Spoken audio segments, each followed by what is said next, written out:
All right, I'm back. So anyway, I was taken to Caboolture. We agreed to comply, take the medication, cool. And honestly, since I left my religion of fear, so I essentially used my own CBT, cognitive behavioural therapy, to escape my own fear-based religion, which mitigated my OCD a lot. And I mean, any true psychiatrist would not want their client to indefinitely take medication. These medications are quite bad in some regards. I'm quite pro for anxiolytics, serotonin-based medications. They really help. Antipsychotics, man, they don't treat psychosis all the time. At least the people that I've interacted with, they still have the voices. They still have, and I don't have voices, okay? It's really important to notice this. Any observation I make is pattern recognition. Behavior, body language, their voice, whatever. Just life. My father was really good at reading people as well. It could be an Indigenous thing as part of my ancestry, but it is quite a way back. I mean, I'm talking like maybe 1940, and it's not documented.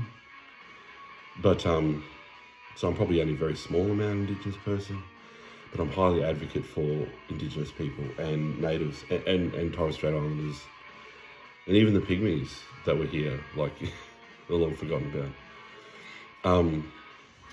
So I'm deliberating. So I couldn't keep taking the clomipramine.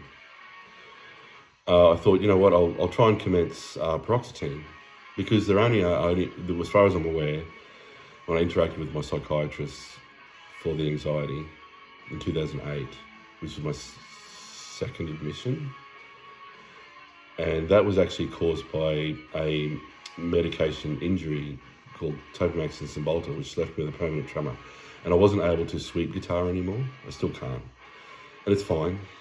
I like to just play shreddy riffs now anyway. So, big ego death. And I've had a few of those. I'm sure many have. It's life, isn't it? So, he said to me basically, there are only other two drugs that treat OCD, and that's clomipramine and paroxetine. And I've tried all the SSRIs. I've tried it. Antipsychotic medication, and it does nothing. All it does is give me night terrors, and make my EPS worse, so I can't play guitar properly, which causes me. And that's we're all about harm prevention, aren't we? Because I'm not hearing voices. I'm not dangerous. So anyway,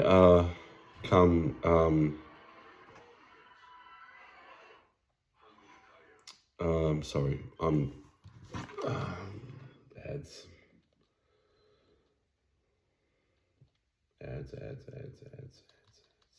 Put the music back on.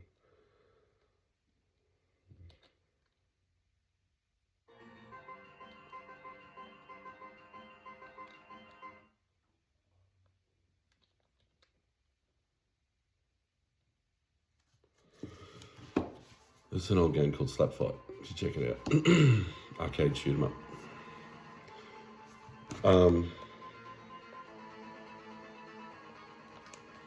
So that was the agreement. And I even tried to recommence the paroxetine, because I thought if I can't take clomipramine, paroxetine actually sometimes gives me diarrhea, which is what I was welcoming at the time. And it did give me a bit of gas, but it actually caused excessive bleeding, because I hadn't taken it correctly due to financial struggles mainly, being a dialysis patient. And evidently it does cause blood platelet formation issues. I've noticed now, if I don't take a med, and I've ceased it, I have developed an adverse reaction to some meds. And that's another story. So I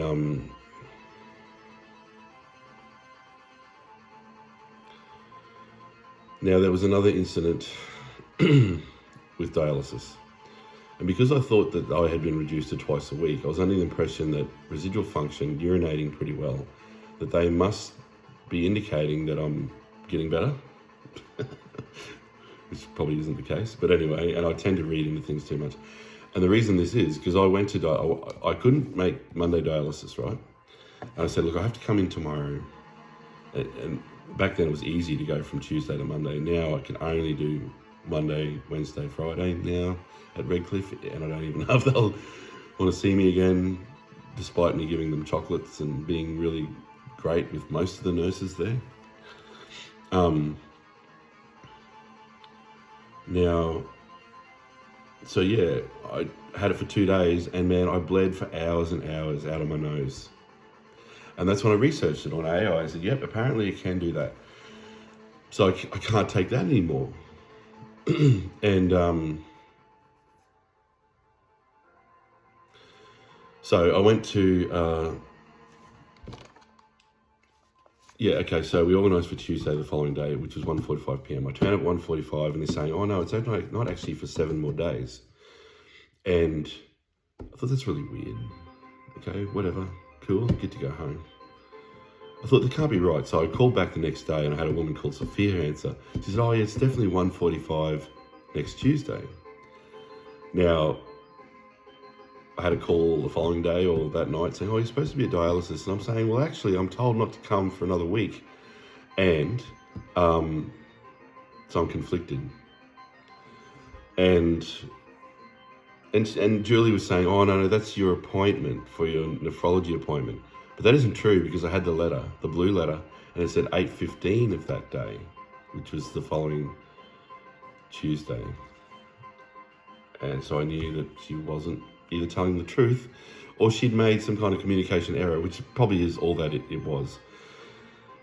So Sunday, 2 days before I'm supposed to have dialysis, I'm feeling mostly okay. My breath is a bit smelly, a bit ammonia-ish, a little bit lethargic. So I thought, you know what? I had a woman call me and she said, oh, I think you need dialysis. And I thought, you know, you're probably right. Let's do this. Let's get dialysis. And I said, oh, but the ambulance and the police are already here. Like I said, I didn't even know the police were here initially. Ambulance had turned up. She said, I haven't called the ambulance. I said, well, they're here. And she said, oh, well, don't tell them I called. And then she finished the call. And then, so I thought, all right, well, they come and do my obs. Cool. All right. Plan is to go to Redcliffe and get dialysis. Now, I walk out, they're taking a while. They go back out to the ambulance, it's been 15 minutes. I walk down the driveway and there's police there. Why? So anyway, they take me to Redcliffe. They never even give me dialysis. They go over and above to give me an EEA, which is a precursor to an ITO. And I'm needing dialysis. Again, violation of Hippocratic Oath. It's all about harm prevention, right? I needed dialysis more than anything. Yet they're evading it. They're saying, oh, we can't access dialysis, so we'll mitigate your potassium with insulin, which I'm glad. And you know what? Maybe there weren't any seats, but why drag me out of my house, claim that you're going to use that against me to give me dialysis and not give me dialysis, then put me in an EEA? Come on, man. So anyway, I thought, all right, whatever, man. I can't leave. And, you know, again, I couldn't sleep. My cat, what's happened with my cat? You know, I'm worried. So I couldn't sleep. I tried to leave, and this man who was very tall, basketball player, security guard, tackled. Actually, I ended up, it was funny, I did escape. I did escape once, and I was really quick. And I got down to the end of the street, and I got into a taxi, and the taxi deliberated, and then they're surrounding me. Again, 5, 7 security guards. Why? What have I done? So anyway, I ended up, all right, whatever, what am I going to do? I have to go back in. Still haven't got dialysis. I can't sleep. Keeping me in this little isolated room. Tried to leave. This really tall bloke, security guard, smashed me to the ground. And I was pretty strong because I was able to lift him up. And he was twice my size. And inadvertently tore my cannula out and there's blood all over the floor. I'm traumatized by all this stuff. You know, they're violating harm prevention. They're violating their Hippocratic oath. So I can't go anywhere without security guards on my ass. And I still don't know why they're doing this. So they take me to Royal Brisbane and they give me dialysis. And I'm so grateful. But then keeping me in for several days. Now, they're not real psychiatrists, and I'll explain why. With clomipramine, you're supposed to increase the dose incrementally by 2 weeks per tablet, per 25 milligrams. You're supposed to have blood tests, despite what anyone tells you. And a real proper psychiatrist, my Dr. Brad Matthews, always followed exact protocol. And he did exactly that. And that's why he treated me many years ago, and he's wonderful. Now, he's so intelligent, and he was able to discern between OCD and psychosis, and I'm ever grateful for it, because I could have ended up with a worse tremor. And antipsychotic medication works on dopamine. It compromises dopamine. It causes many movement disorders: dyskinesia, dystonia, tremor, Parkinsonism. And man, I'm a musician. I love music. Music gives me therapy. If that was stripped from me even more so than what it was from those nerve medications, then man, what are you trying to do? Destroy my life? I haven't hurt anybody. I'm certainly not hurting myself. I'm not, and I haven't committed any crime. So, I lost my train of thought. All right, I'm in Brisbane, Royal Brisbane. Can't leave that either. So what they did is they lumped, and now they went against their agreement here, because in Caboolture, the agreement was 2 clomipramine tablets, and even my GP thought this was a good idea. You're not supposed to take psych meds indefinitely. If you can find your own healing through CBT and things like that, that's the ideal pathway to preserve your nervous system. So, they lumped 4 times the medication on me in one night, and they've done this before. No titration of medication, no blood tests, no consideration of my low eGFR, which is my expenditure, or how well my body expels or clears the medication. And you know what happened? I had an anticholinergic reaction. And I'm the one who self-diagnosed and told them what they did wrong, because I wouldn't have had a clue. I couldn't pee. My urethra was shut. Now, because I already had a compacted bowel, they've given me 4 times. And believe me, when I got out of hospital that time, man, I had the most horrendous bowel movement ever. It was so painful. I thought I was going to tear in two. And any true psychiatrist would know to titrate the medication correctly. These are kids. And again, cause more harm. So I told them exactly what they'd done. You know, anticholinergic reaction caused my bowel to basically shut down, and let's not say solidify, compressed my urethra shut. I ended up with a catheter for 8 days. Finally got discharged. I couldn't keep taking the medication, because if I did, it would have been catastrophic. So, Ryan's rule. I plead Ryan's rule. You know, everyone's saying, oh, you're alive, you didn't keep taking meds. What choice have I got if my bowel isn't working properly? So,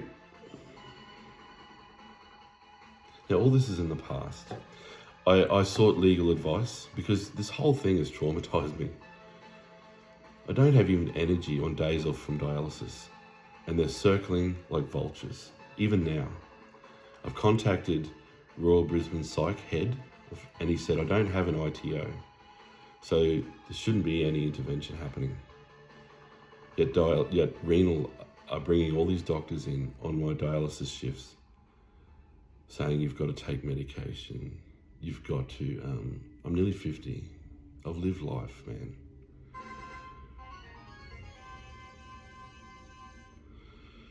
And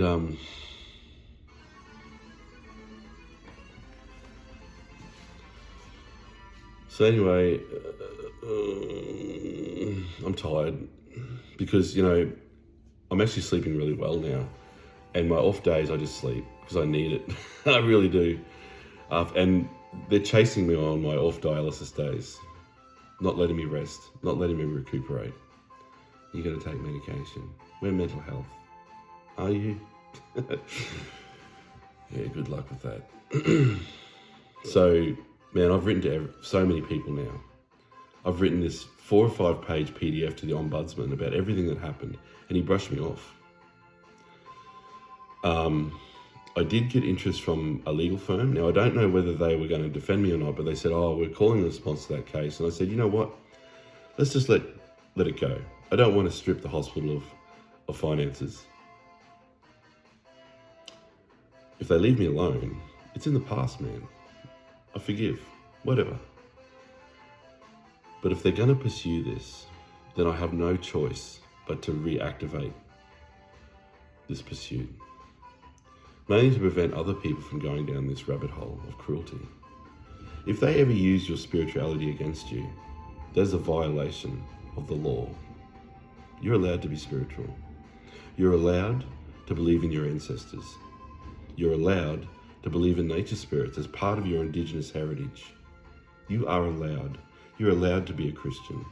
You're allowed, and you know, the funny thing, the first night that they took me in, I did use Paul's verse. You know, he says, and he's like, our battle is not against flesh and blood, but against principalities and powers in high places. And, you know, he distorted that. He's like, oh, there were kings that were facing you, or whatever. I never, ever used the word king, ever. And what's interesting, the police, when I was walking out, they're trying to like be good cop, bad cop. Oh, you got a 5150, which I do. I have a amp, which is 22 years old. I play guitar, and they're like, oh, we play guitar. Yeah. You know, Damien Deacon, the guy bought the guitar off. Why would you say that? And then, and we're talking about, and I mentioned the tetragrammaton, and nobody knows what that is. He's like, oh, I haven't heard that word for a while. Really? Okay. And then we get to the hospital, and he's going, oh, can you do Terminator impressions? And I thought, oh, okay, you want me to do monkey tricks. But how the hell would you even know that? Only my dearest and closest friends and towns will know that I do Terminator impressions. It's weird, man. Now, my memory is excellent, and I can verify that through all my ability and all my work history, okay? I can remember just about every year of my life and recall it pretty well. And I don't have one of those savantish memories where people can recall the exact date of every year, but it's pretty competent.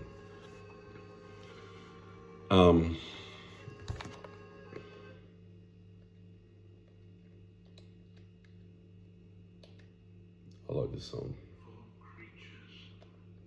Ads.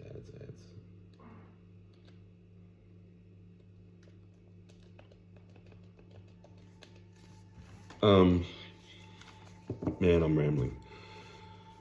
So they're basically saying now that unless I take psych meds, and they're saying, oh, I just want to see a psychiatrist. A psychiatrist is one who dispenses medication with authority, beyond your authority. And my fear is that they're going to give me a depot of some kind, which won't work because I'm not psychotic. Because I've been tried and tested, I've been probed over and over, years. Like with Brad, okay, with the incident with 16, when I had the adverse reaction to the medication which caused the EPS, and I had quit cannabis for 2.5 years, and I think that was the detriment to my mental health. And so now they're basically saying, it's almost a threat, that I can't access dialysis unless I take psych meds. This is from Dr. Ratanji. And a lot of his kid doctors that surround him. I mean, this guy is intelligent. This guy is smart. And it's almost like he's letting these other doctors push him around. For what reason? I haven't hurt anybody. I'm certainly not hurting myself. Since leaving my religion and finding my new spiritual path, man, life is wonderful. I haven't committed any crimes. And there's all this other false information about me not getting along with the nurses, which is not true. I'm probably repeating myself because I'm sure I mentioned it earlier. I get along with the nurses really, really well. We have such great conversations. Yeah, I did. I mentioned it earlier in the other video. There's only 2 nurses which I don't really like.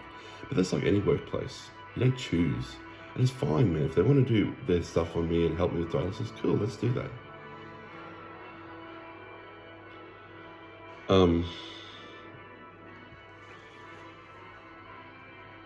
So basically I'm being threatened. I can't access dialysis unless I see a psychiatrist, unless I take their meds. Ryan's rule. If they give me antipsychotics, I'm not young. It could compromise my nervous system, and I've had many adverse reactions to different medications. I know medications and psychiatry far better than they do. I had akathisia for a whole year not because of antipsychotics, because of those nerve medications. And so it was anticonvulsant Topamax and the SNRI called Cymbalta. And it's funny, my GP decided just to change my paroxetine. And that's when I lost my ability to sweep guitar. And it was devastating. So that was part of the mental health issue then. The harm caused by the medication. The akathisia caused by the medication, which is very unusual for medications like that to cause that, because it's funny, I went to a naturopath a couple of months after the incident. She said, oh, your myelin sheath has been compromised. And I think alternative medicine has been accurate for me, at least on many occasions. I'm like, damn. So fast forward to now. I just want to live, I'm not eligible for a transplant. And I'm not sure if that's probably because I'm chubby.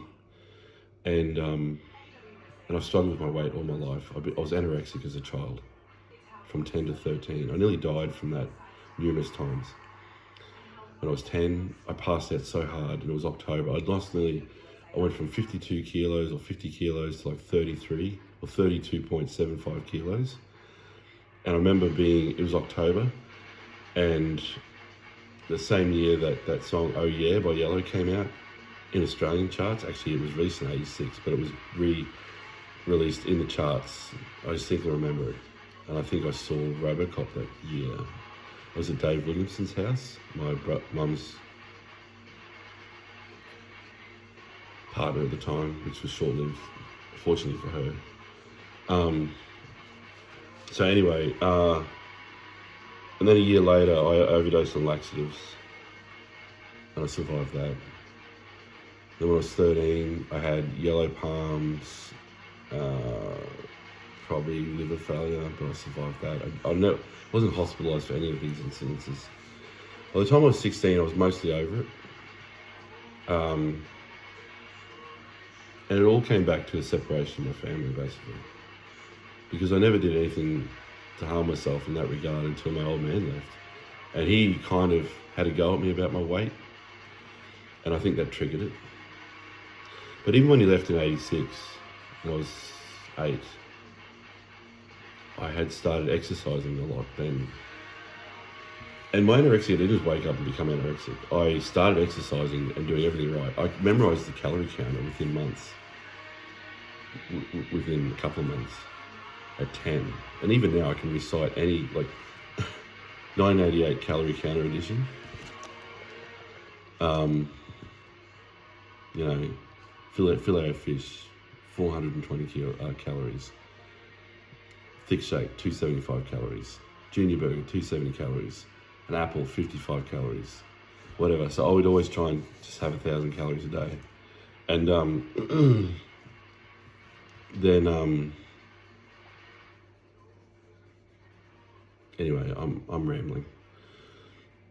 I'm just a bit anxious because I should have a right to access dialysis without issue. Without the threat of not being able to access dialysis, because that's essentially what they've said. They said if I don't yield and take psych meds or see a psychiatrist, they're going to basically keep me on a low urgency. And why? What did I do wrong? Anyway, I don't like making videos, but I have no choice. I've tried to do everything right. I've lost everything. All my family's dead, except my mum. I've had to fight tooth and nail for everything. I'm flawed, but love covers a multitude of sin, and I always followed and believed in Christ as much as I could. And I still now believe in Christ again. It's funny, it's almost done full circle, because I'm not a Christian anymore. I'm a Gnostic. And Jesus is a Gnostic master, basically. And even in the Bible, there's lots of Gnostic teachings, but it's cryptic. Because it contradicts itself. Yahweh, there are no other gods before me. Jesus, ye are gods. Come on. You bring that up in church, man, and they'll just glitch. Anyway, thanks for your time. I appreciate it. All right. Peace. Over and out.